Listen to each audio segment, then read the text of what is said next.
It's making chips. After a couple weeks, the saw, it does cut. It sounds okay. Yeah, it moves. It's not all good news though. We've got lots to cover this week. Let's get into it.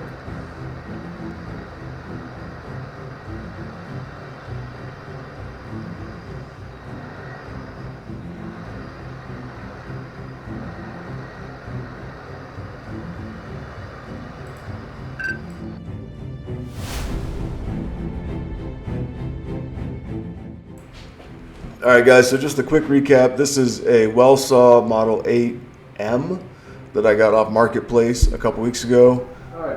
Here I am unloading it out of my truck. This was covered in a previous video, but kind of a janky way to unload it.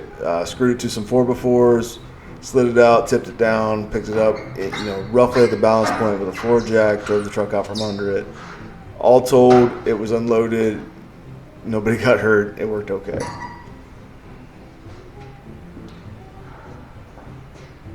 And a few hours later, pretty much completely disassembled, sanded, yeah.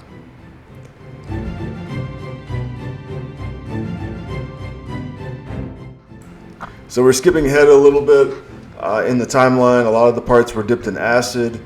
I think I covered the putting them in the acid in a previous video, but here we are getting the parts, basically just starting to put it back together. Brush painted everything with Rust-Oleum, and it's dried for quite a while now.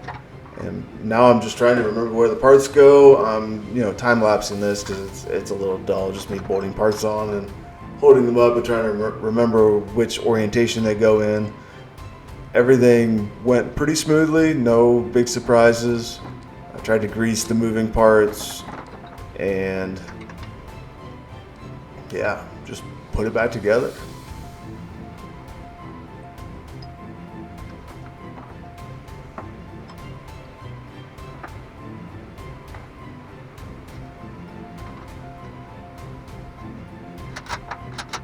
So there's the locking mechanism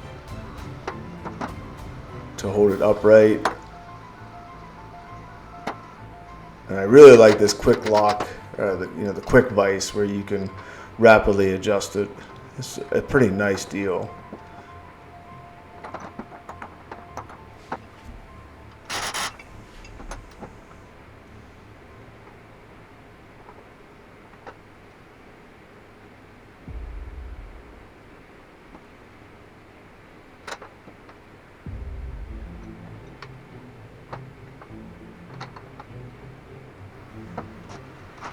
So I'm getting the motor mounted here and the counterbalance spring as well.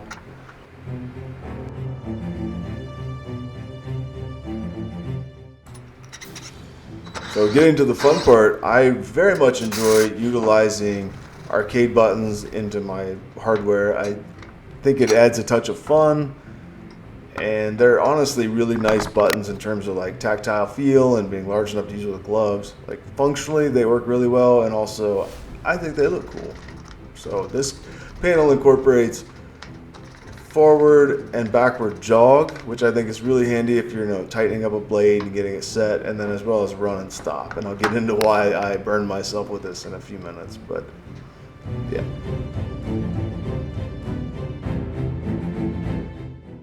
So the VFD I used is a 110 volt VFD because this is a half horse 3-phase motor, and it functionally works fine. I'm gonna skip through some of the monotonous wiring. Basically the low voltage control wiring going from my arcade button panel, and then 110N, and then 3 conductor, 3-phase going up to the motor assembly. So here we are just terminating some wires, and I've got the VFD two-sided taped to the main bracket of the saw. My thinking was that I'll 3D print a cover or put something over it just to prevent, major chips and dust from getting to it, but otherwise my Bridgesport's been set up in a similar way for several years without issue. So I have very little concern for this.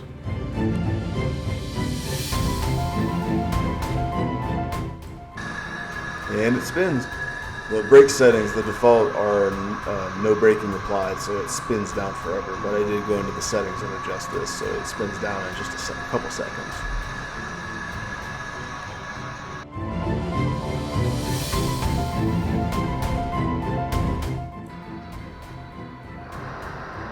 And here I am spinning the motor for the first time. Excellent camera work as always. The cameraman is on top of it. I did have quite a few problems, and the reason I'm pulling the motor pulley off now, the key was missing, and then the set screw was too large to engage in the keyway, so a quick touch up on the lathe, got that straightened around.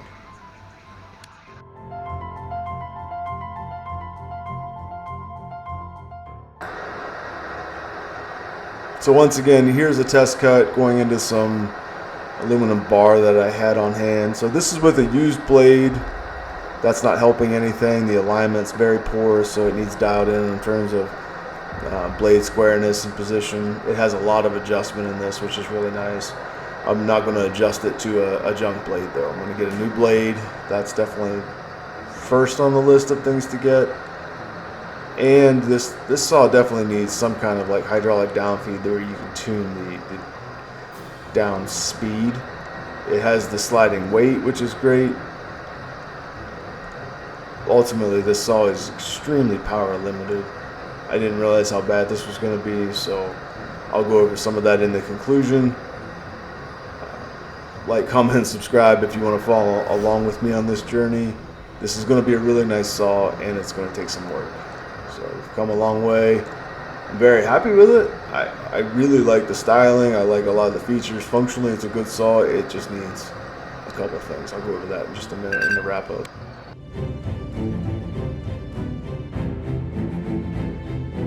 So some good, some bad. The good is that the saw is back together. It functions and makes chips, so that's something. The bad is that it's very power limited. I knew that there's some like loss of power when you go from a 110 VFD to a 3-phase motor. I think that's part of my issue, but ultimately a half-horse motor just isn't enough power for a situation like this. I think that the smart move is to convert it over to 220. I'll share plugs with all my welders, and I have a 220 extension cord, so this shouldn't be a big hindrance.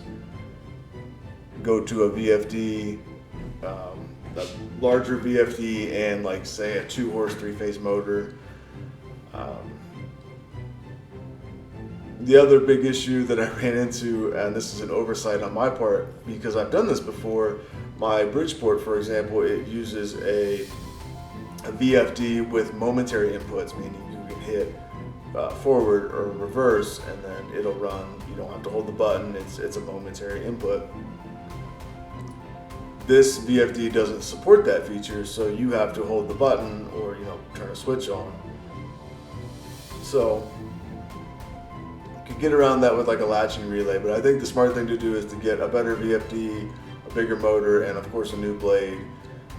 Set the saw squareness, and let's see where we're at from there. So some more work to do. Ultimately, I'm not in this very much. The saw was $100 off Marketplace. Well worth it just for the hardware that I did get from it. It's cleaning up nice. It's going to be a good unit. So tune in next time and see if we can make this thing actually perform. If you made it this far, thank you for watching. I appreciate it. Like, comment, subscribe. Let me know what you think. Trying out new formats. I'm trying to improve my editing process every week as we go. So thank you. I appreciate it, and I'll see you guys next week. I'm out.